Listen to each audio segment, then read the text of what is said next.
Bem-vindos ao meu canal. E aí, gente, como vocês estão? Tem muito tempo que eu não faço vídeo, desculpa, mas eu achei esse vídeo bem legal, esse tipo de vídeo, para contar para vocês como está sendo a minha vida. E uma coisa, gente, que todo mundo me pergunta: o que é ser terapeuta ocupacional? Ei, estão prontos para saberem? Então, gente, eu pensei em uma forma bem legal que foi essa de desenhar. Mas como vocês podem ver, eu sou péssima em desenho. Mas vamos lá, né? Para quem não me conhece, meu nome é Beatriz Santana Lucas Pereira, mas podem me chamar de Bia, eu deixo. No dia 29 de novembro de 1997, em uma cidadezinha no interior de Minas Gerais chamado Abaeté. Sim, gente, o melhor carnaval de Minas. Tenho certeza que vocês já ouviram falar, né? Então, gente, foi nessa cidadezinha que eu nasci e que eu morei por 19 anos. Gente, eu sempre fui aquela menina sonhadora. Sabe aquela que queria ser tudo de uma vez? Eu já quis ser veterinária, professora, design de moda, atriz, cantora, tudo que vocês possam imaginar. E isso, gente, era uma preocupação que eu comecei a ter, e também meus pais, quando eu comecei a cursar o último ano do ensino médio. E ainda mais, para piorar, né, gente, a situação, quando você está lá no seu terceiro ano, todo dia você recebe a seguinte pergunta: e aí, vai fazer o que na faculdade? E, gente, sério, eu sempre respondia não sei, e a cara das pessoas era tipo: você tem que saber. E isso já estava me preocupando ainda mais. Gente, faltava 2 meses para o Enem e eu ainda não sabia o que eu iria fazer na faculdade. Mas eis que surgiu uma luz no fim do túnel e uma das minhas professoras avisou que uma irmã dela, que era terapeuta ocupacional, iria dar uma palestra para contar como que era essa profissão. E eu fiquei meio assim, sem saber, gente, eu nunca ouvi falar em terapia ocupacional. Mas, gente, depois da palestra, eu estava certa que essa sim era a profissão que eu iria fazer na faculdade. Mas acabou, gente, que eu não fui muito bem no Enem e não passei. Com isso, eu fiquei 1 ano parado, mas sempre continuava a mesma pergunta. E aí, Bia, o que vai fazer na faculdade? Mas pelo menos, gente, pelo menos agora eu já tinha uma profissão, né, escolhida, que era a terapia ocupacional. Mas tinha um porém, gente. E aí, cidade pequena, ninguém conhecia o que era terapia ocupacional. Então, o que eles me perguntavam logo depois? Mas o que a TO faz? O que a terapeuta faz? Gente, eu não sabia explicar totalmente. E o que eu falava? É uma reabilitação. Aí as pessoas falavam, então faz fisioterapia. Mas eu sabia que era diferente de fisioterapia, mas eu não sabia explicar. E sabe o que eu fazia? Mudava de assunto. Sim, gente, é engraçado pensar isso, mas eu sempre mudava de assunto e ficava muito triste de não poder, né, explicar para todo mundo o que é ser terapeuta ocupacional. Então, gente, eu estava decidida a não ficar mais 1 ano parado. Então, eu fiz um vestibular para uma cidade próxima da minha e passei em fisioterapia. Porque como lá não tinha terapia ocupacional, fisioterapia era o mais próximo, né, que eu poderia chegar. Mas então, eu estava muito chateada, porque eu não estava gostando muito bem na minha rotina, gente. Eu saía de Abaeté 5 horas da tarde em um ônibus e voltava, chegava em casa só 00:30. E você sabe quando você não tá feliz com tudo que tá passando?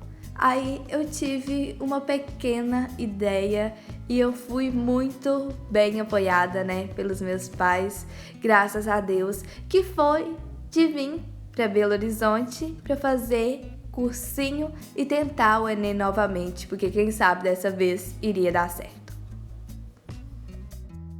Gente, no mesmo dia que eu decidi, né, ir para Belo Horizonte, Eu já fiz a minha matrícula no cursinho e em uma semana nós já conseguimos alugar um apartamento. E eu posso falar que foi uma das melhores coisas que eu já fiz na minha vida. Mas aconteceu que no dia 16 de agosto, eu tinha acabado de chegar no cursinho e eu recebi um e-mail, gente. E eu não sou de ler e-mail na hora, eu sempre deixo para depois. E o que era o e-mail, gente? Eu tinha passado em terapia ocupacional na UFMG. E eu acho que a partir dessa parte, gente, não tem como desenhar. Porque na hora, gente, foi uma felicidade. Que eu não sabia se eu ria, se eu chorava, eu não sabia de nada. Eu só sabia que ali tava o e-mail que eu tinha passado, então eu liguei pra todo mundo, pros meus pais e tal, e ficaram muito felizes. E esse e-mail foi no dia 16 e no dia 18 que era a minha matrícula. Aí no dia 18 meus pais vieram de até pra cá, porque eles falaram que queriam ir comigo. Aí eu falei assim, ok. Mas eu fiquei bem feliz porque muita gente fala, velho, hoje eu sou grandinha. Mas não, eu tava com aquele medinho no meu coração. E meu Deus, né? Agora eu estava na UFMG. Aí, do dia 18, fui lá, fiz minha matrícula e, gente, eu ainda não tinha caído na real. Aí, gente, na segunda-feira eu não tive aula, eu não tenho aula agora nesse primeiro período. E o que eu fiz? Estava batendo aquela insegurança e eu falei assim com a minha prima que mora comigo. Duda, vamos lá comigo, porque eu já olho sala, eu já olho essas coisas, porque aqui tem isso de atrasar, né? Esquecer de pegar o ônibus, pegar o ônibus no horário errado.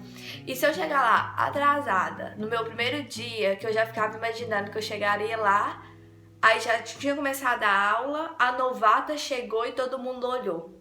Eu sou um pouco vergonhosa, então eu só pensava nisso. Aí na segunda eu fui lá, conheci o campus e é maravilhoso. Descobri quais são os ônibus que eu tenho que pegar, como funcionam os ônibus internos lá, e tudo, a biblioteca, desbloqueei minha carteirinha. Então eu voltei pra casa e eu já tava me sentindo aliviada, pelo menos eu saberia onde que era a minha sala, que eu não precisava preocupar com minha carteirinha e tal. Chegou o primeiro dia de aula, 8 horas da manhã. E a primeira aula não era nada menos do que história da terapia ocupacional. Aí eu fiquei pensando, gente, história da terapia ocupacional vai contar como surgiu, né? E eu não sabia que foi essa matéria, que agora está chegando ao fim, que me possibilitou agora contar pra todo mundo o que é ser uma terapeuta ocupacional, o que a terapeuta ocupacional faz. Isso me deixa cheia de orgulho e agora eu não tenho medo, podem vir me perguntar o que eu estou fazendo na faculdade que eu sei te responder. Mas agora eu vou te explicar o que é ser terapeuta ocupacional. Porque aí se você estiver vendo isso aqui, você nem precisa me perguntar e você já chega, nossa, Bia, que trabalho maravilhoso, porque é isso que eu sinto desse trabalho, que é o trabalho maravilhoso, mais maravilhoso do mundo. Lógico que cada um tem seu coisinha, mas é o que deu certo pra mim, é o que tá dando certo pra mim e que eu me vejo no futuro fazendo essa profissão, né? Que é tudo que eu sempre imaginei. Para vocês entenderem o que é ser terapeuta ocupacional, o que acontece lá, como que a gente trabalha, primeiramente eu tenho que contar a história para vocês, porque não vai adiantar nada, vocês não vão entender porque ela surgiu, muita gente confunde com a fisioterapia, então eu vou contar para vocês. Será bem rapidinho, mas no final vocês vão falar, nó, Bia, tá de parabéns. Então, gente, muitos anos atrás, não existia.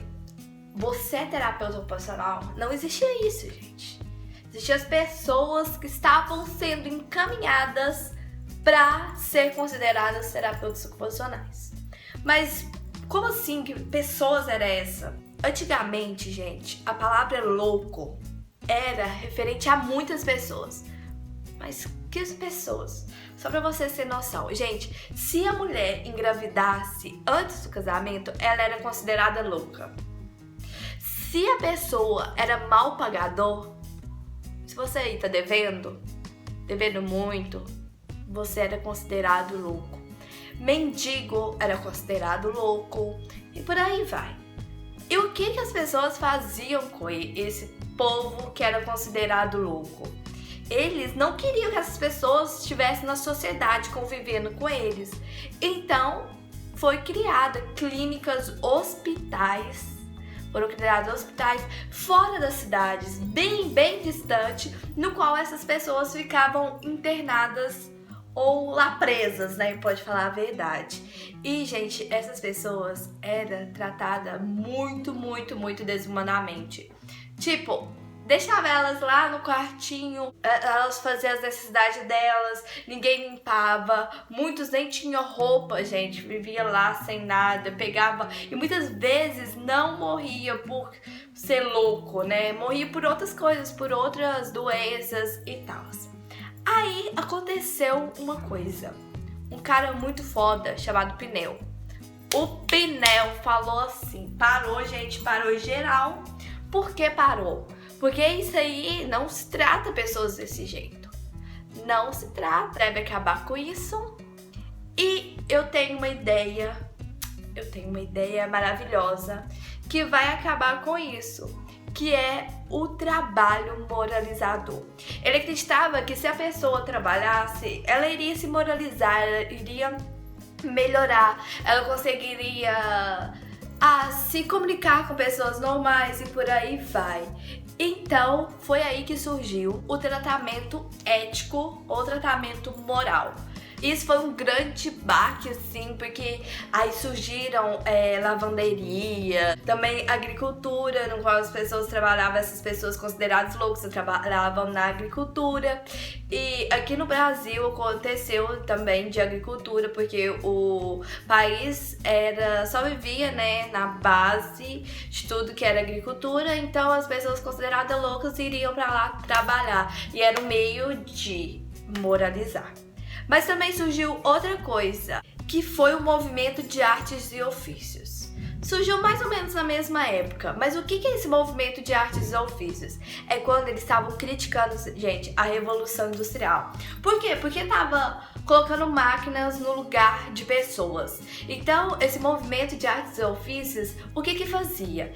Fazia com que valorizasse o artesão ou aquela pessoa que trabalhava e fazia seu próprio produto e vendia. Então, isso era pensamentos também de valorizar, né, a pessoa no seu trabalho e não uma máquina, né, não uma indústria que estava substituindo pessoas por máquinas. Então, antecedentes de surgir verdadeiramente aquela pessoa, você terapeuta ocupacional, surgiram antes essas duas, que era o tratamento ético-moral e essa artes e ofícios.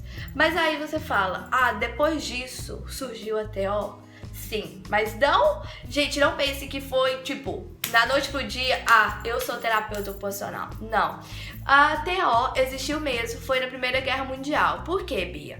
Pensa, gente, todo mundo que trabalhava era o quê? Era homem. O que a mulher fazia? Ficava em casa. Mas aí aconteceu a guerra. E quem ia pra guerra? Os homens. E quando eles voltavam como? Mortos ou sequelados. Sequelados, Bia, sem um braço, sem a mão, sem as pernas, sem o pé, por exemplo. E o que esses homens iriam fazer?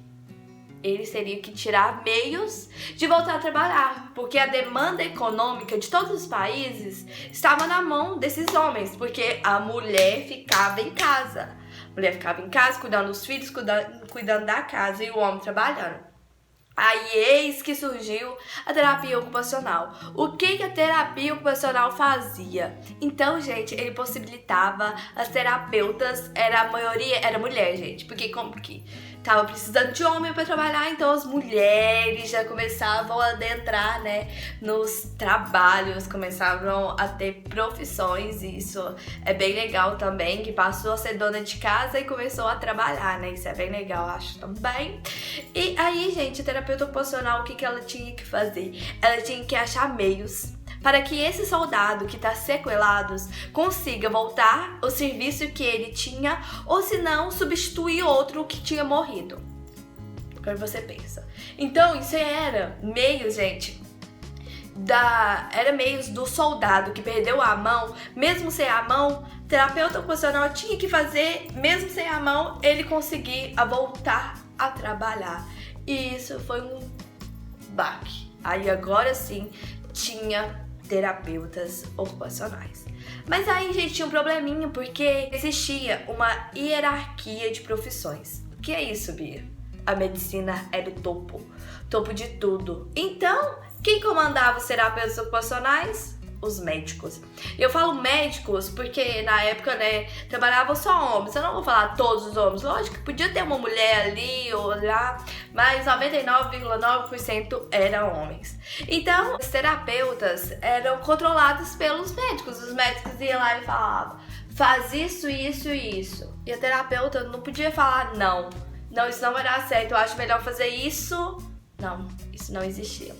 Então já ficava na cabeça das terapeutas, né? Nossa, a gente precisa de autonomia, a gente precisa pesquisar, ter pesquisas, né, referentes às nossas áreas e tal. Mas ficou isso, só querendo autonomia. Aí, pof, surgiu a Segunda Guerra Mundial. Aí elas pensaram: não, gente, é agora que a gente tem que fazer pesquisas, aprofundar na nossa área pra gente ser autônomo, que eu já tô cansada de ser mandado por médicos. Era isso que elas pensavam. Então, foi na Segunda Guerra Mundial que a vontade de querer ser autônomas surgiu ainda mais, estava a flor da pele lá. E foi aí, gente, que começaram as pesquisas. Aí as terapeutas ocupacionais começaram a pesquisar. Mas não existia outros terapeutas ocupacionais, não existia trabalho de terapeutas ocupacionais para pesquisar em cima daquilo. Então o que tinha que fazer? Tinha que pesquisar em áreas afins, na psiquiatria, na ortopedia, na neurologia e tal. Então eles pesquisavam em cima da patologia, em cima das doenças.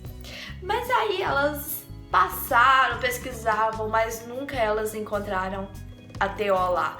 Elas nunca conseguiam encontrar a TO lá, em cima da patologia. Então o que aconteceu, gente? Uma mulher fodona que chama Mary Haley. Gente, essa mulher falava assim, ó: gente, tá errado, a gente não pode pesquisar em cima da patologia. Que não vai adiantar nada, gente, pesquisar em cima da patologia, porque a gente nunca vai conseguir encontrar a TO em cima da patologia.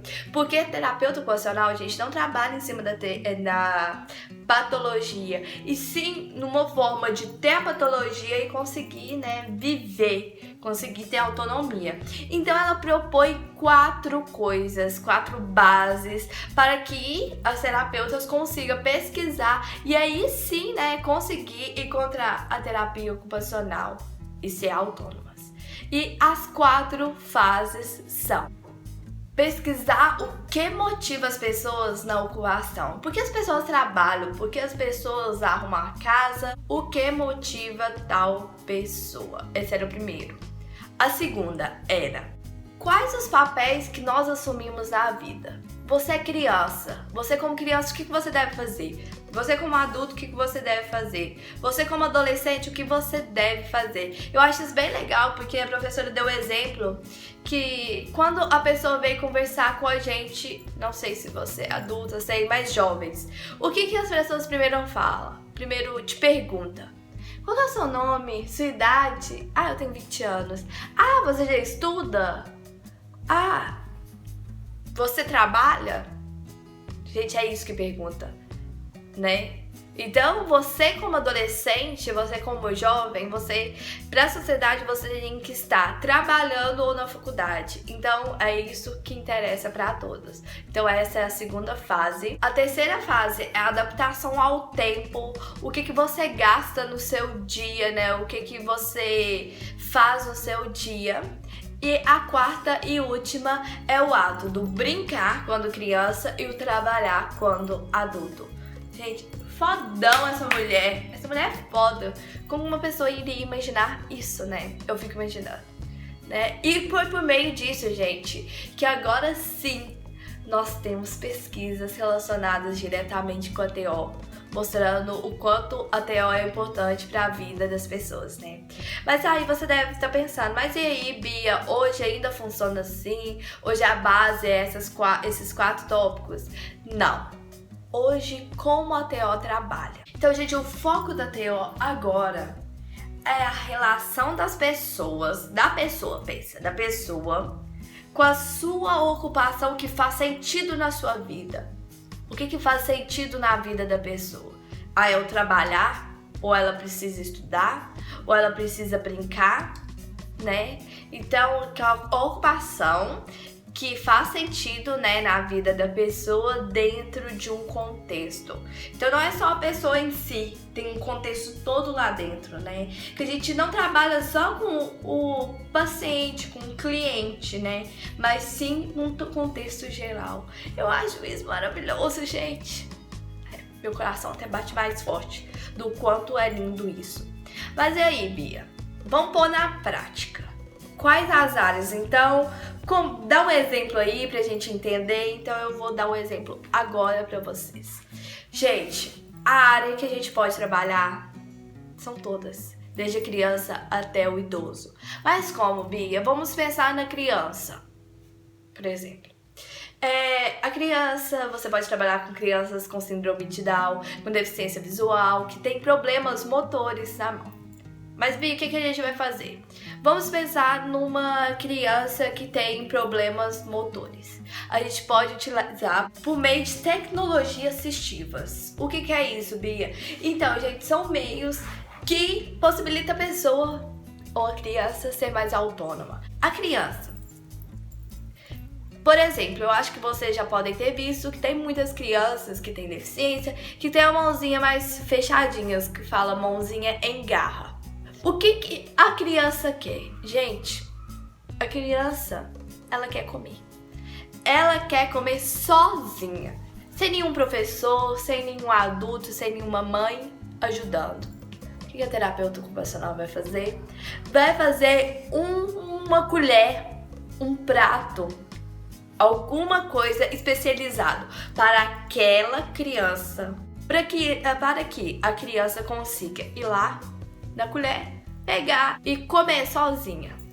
E o que você acha, gente, que essa criança vai sentir no dia que ela conseguir comer sozinha sem os pais?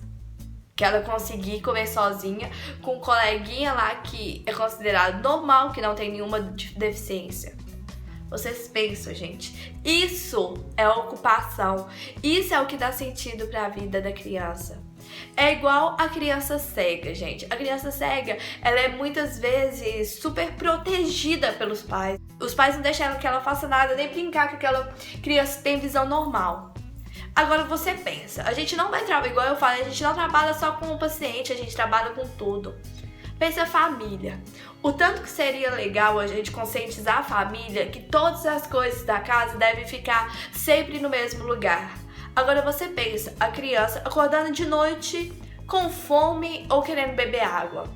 A criança cega, ela vai levantar da sua cama, vai ir até a cozinha e ela vai saber que na primeira gaveta tem o prato, na segunda gaveta tem o copo e por exemplo, a geladeira está em determinado lugar, onde tem aquela jarra de água que está em determinado lugar. Gente, isso para criança cega ou sei lá, com deficiência visual, isso para ela é uma coisa maravilhosa, né?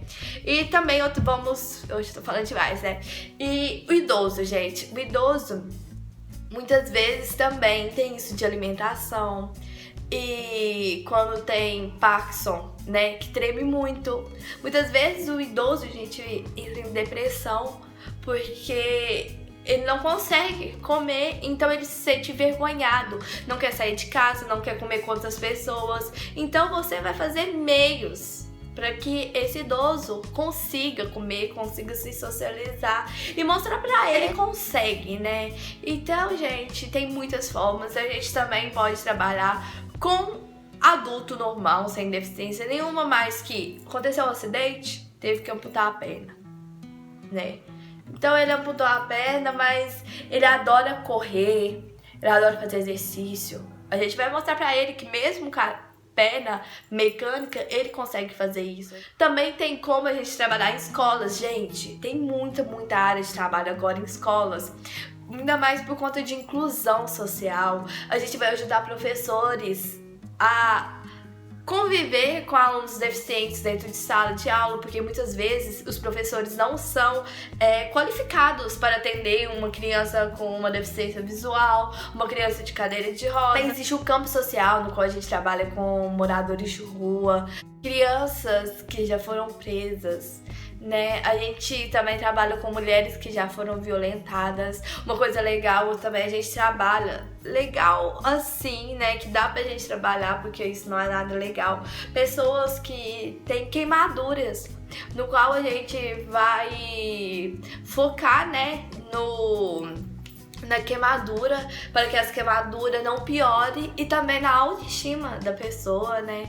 Então, gente, é maravilhoso a área. Se você acha que você não vai encontrar emprego, que não tem emprego pra você, gente, todas as áreas tem como sim, né, conseguir um lugarzinho, mas tem muita falta de conhecimento das pessoas.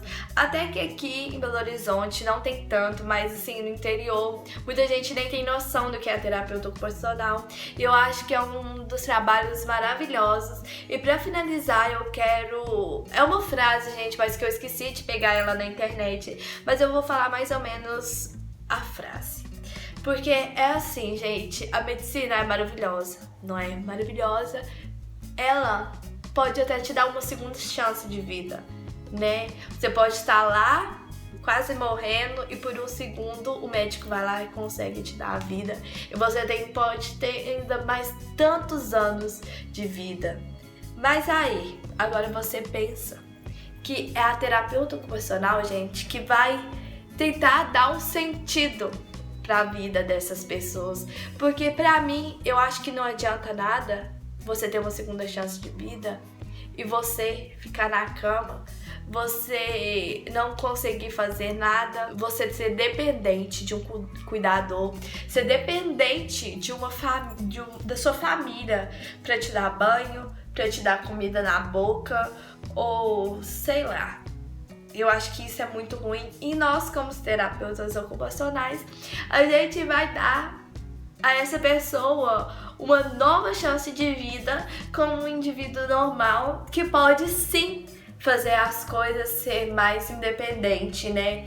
E muitas vezes essas pessoas, só pelo fato de conseguirem comer sozinha, já é um grande maravilha. Já faz a vida dela, né, essa segunda chance valer a pena.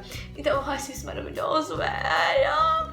E, gente, por último, eu quero dar 3 sugestões de filmes, que é um da Nice Silveira, que é de uma mulher brasileira e é fatos reais, que é maravilhoso, uma das minhas inspirações pra vida, que era uma médica, eu não vou contar tudo pra vocês assistirem, era uma médica que, assim, gente, médica nessa época era muito assim, você não é nada, porque existiam só médicos, né?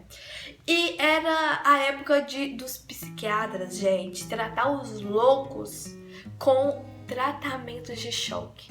E essa Nice viu aquilo e falou, eu não vou trabalhar nisso, eu não tenho coragem de pôr o paciente, dar choque nele achando que ele vai melhorar. Aí sabe o que o médico-chefão fez? Falou assim, ó, então tá, então não precisa, mas então você vai para uma área que é a terapia ocupacional. A terapia ocupacional era considerado como nada, porque eles não faziam nada, e ela mudou isso. E vocês vão ver o que os considerados loucos fizeram, o tanto que eles evoluíram, mas eu não vou contar pra vocês assistirem. E também, gente, tem o Escafandro e a Borboleta, no qual conta a história de um homem que ele era uma pessoa normal e aconteceu um acidente tetraplégico e ele só mexia, gente, com os olhos. E por meio dos olhos ele conseguiu escrever um livro. Isso, vejam. E por último, também é Em Nome de Deus, que conta a história de pessoas que eram consideradas loucas na época. E vocês vão ver como que o tratamento moral ou ético funcionava na época.